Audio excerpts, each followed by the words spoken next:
Oke, Assalamualaikum warahmatullahi wabarakatuh. Kita lanjut pelajaran tentang PR dan customer service-nya. Kali ini kita akan membahas tentang peran public relation dalam membangun corporate image.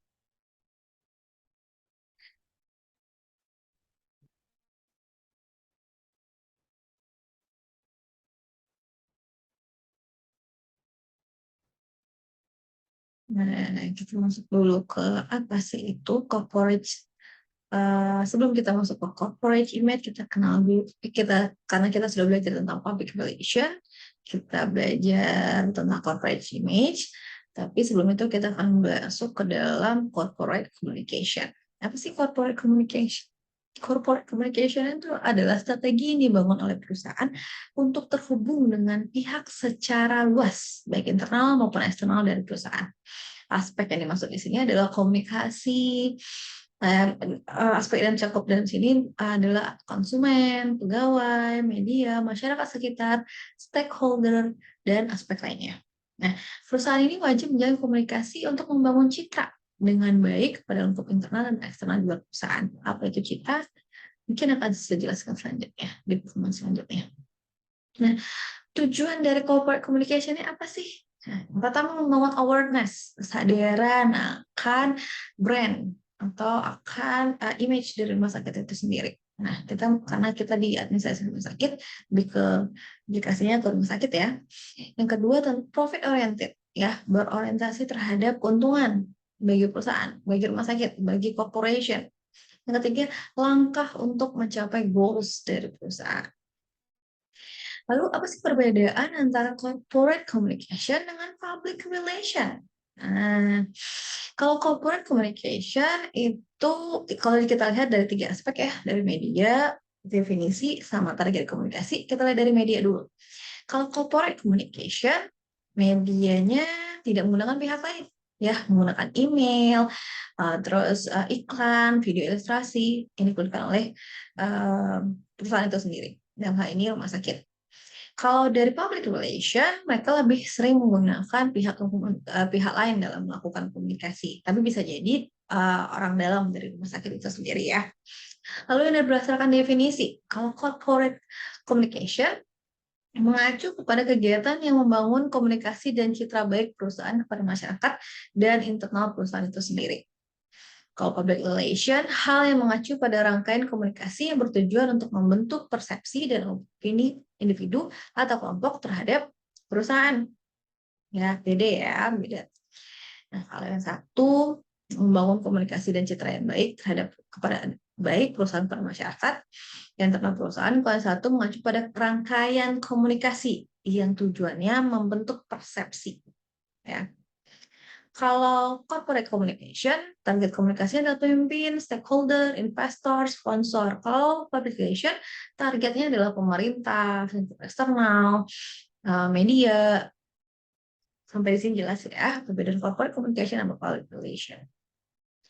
Nah, fungsi dari corporate communication itu adalah kita bagi ke dalam 8 hal ya. Yang pertama itu komunikasi internal. Ya, sebagai komunikasi internal dalam tim, dalam perusahaan, dalam rumah sakit. Kedua, komunikasi saat krisis, ya misalnya kayak ada kejadian kerja atau yang hal-hal lain terkait tentang perusahaan yang terbagian. Terus juga identitas dari perusahaan agar media serta branding perusahaan selalu dalam standar. Ada standar-standar tertentu yang tidak boleh dilampaui, tidak boleh dilewati. Yang keempat tentang reputasi perusahaan, menjaga reputasi perusahaan di masyarakat, tim atau karyawan di dalamnya, baik dalam level manager, stakeholder, dan para investor. Corporate communication juga berfungsi untuk sebagai branding perusahaan, misalnya terjaganya materi promosi dan citra perusahaan. Relasi dengan investor juga tentunya bisa dibangun dengan corporate communication yang baik. Lalu komunikasi dengan pelanggan, ini yang paling penting ya. Memastikan informasi yang disampaikan kepada pelanggan tidak rancu dan sesuai. Lalu hubungannya dengan media, selain itu adalah pekerjaan PR, corporate communication juga bisa mengerjakan hal itu.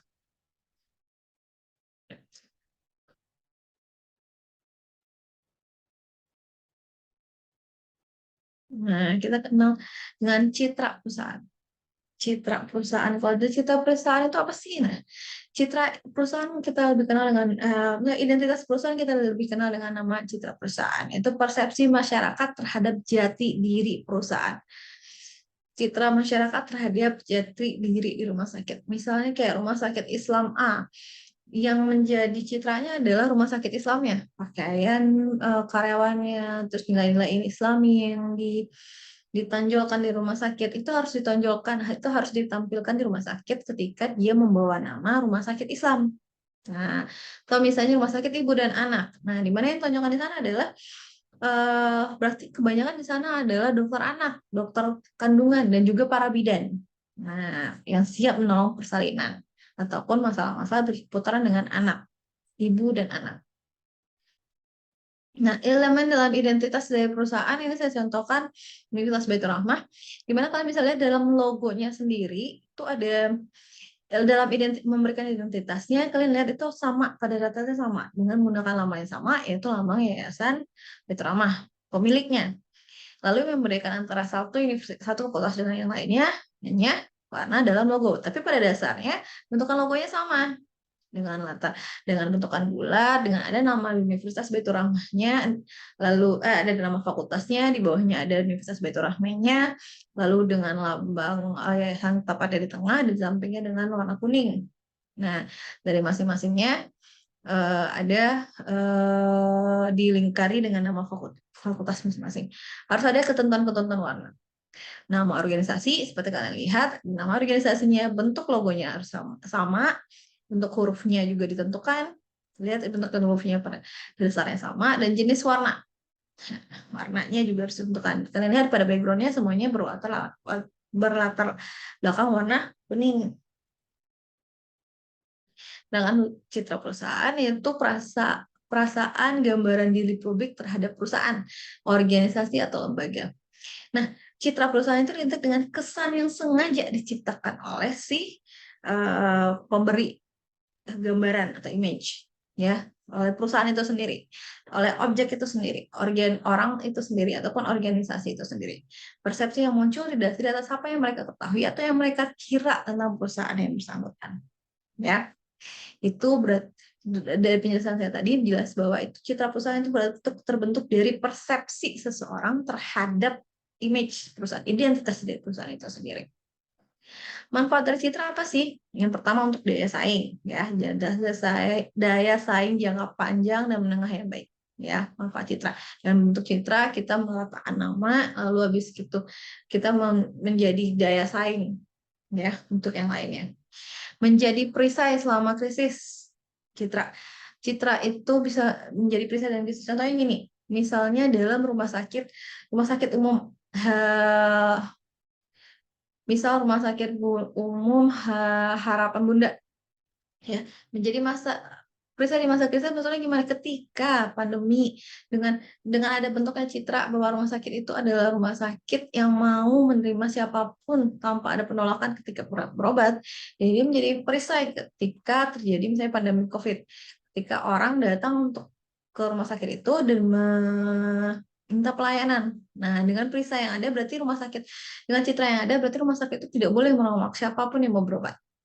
Nah, dengan akibatnya, lalu dengan perisai itu juga bisa menjadi tolak ukur masyarakat. Oh, walaupun terjadi pandemi, rumah sakit itu pasti akan memberikan pelayanan yang terbaik. Karena memang citranya gitu, selalu memberikan pelayanan yang terbaik. Yang ketiga, menjadi daya tarik eksekutif handal. Ya, daya tarik orang-orang untuk bisa datang ke rumah sakit, ke perusahaan itu atau ke rumah sakit itu dengan citra yang sudah terbentuk. Aset perusahaan, bahwa walaupun bagaimanapun saya akan tetap berobat ke rumah sakit itu karena citranya yang baik, ya, dan meningkatkan efektivitas strategi pemasaran. Dengan adanya citra yang baik, maka lebih gampang dari si bagian pemasaran untuk memasarkan rumah sakit dengan produk-produknya. Dan terakhir, menghemat biaya operasional. Karena kalau misalnya terbentuk citra, maka itu rumah sakitnya akan tertolong sekali dengan biaya promosi dan segala macamnya.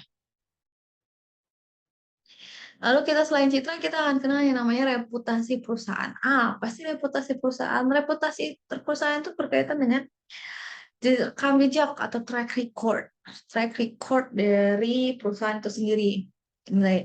Track record itu terbentuk dari yang pertama ada core value. ya core maksudnya nilai-nilai dasar. Lalu ada juga nilai-nilai yang pendukungnya. Lalu ada identitas, proyeksi, sama image. Ya, reputasi perusahaan berasal dari misalnya adalah rumah sakit, core value dari perusahaan rumah sakit itu adalah memberikan pelayanan prima. Nah, terus nilai-nilainya ada apa aja?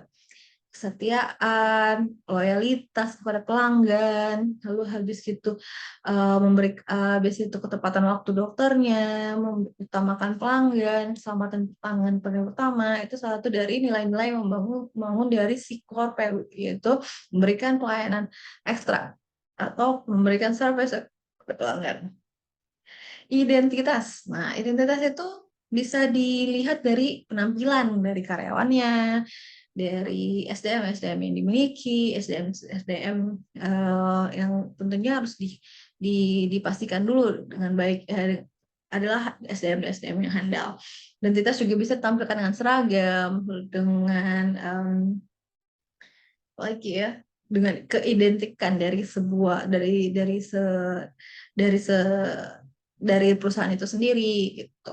Misalnya kayak rumah sakit A identik dengan kainnya yang hijau-hijau. Perusahaannya juga rumah sakitnya juga hijau.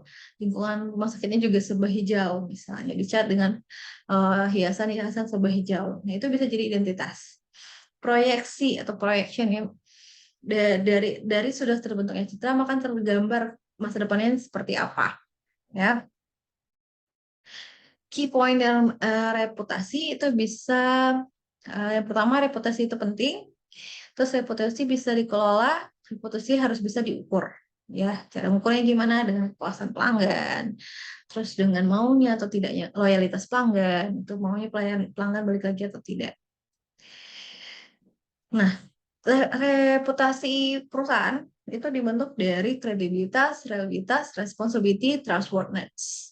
Ya, mulai dari kredibilitas yaitu kemampuan dari si rumah sakit, reliability berarti responsiveness berarti bagaimana daya tangkapnya, trustworthiness berarti bagaimana kepercayaan pelanggan terhadap pelayanan yang diberikan.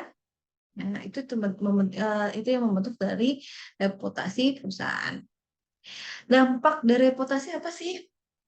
Yang pertama itu ada untuk ke karyawan, itu dampaknya kalau misalnya reputasi dari perusahaan itu atau rumah sakit itu sudah baik, maka pekerjaan yang ditawarkan rumah sakit itu menjadi lebih atraktif, lebih menarik lagi. Jadi makin banyak orang yang ingin bekerja di rumah sakit itu.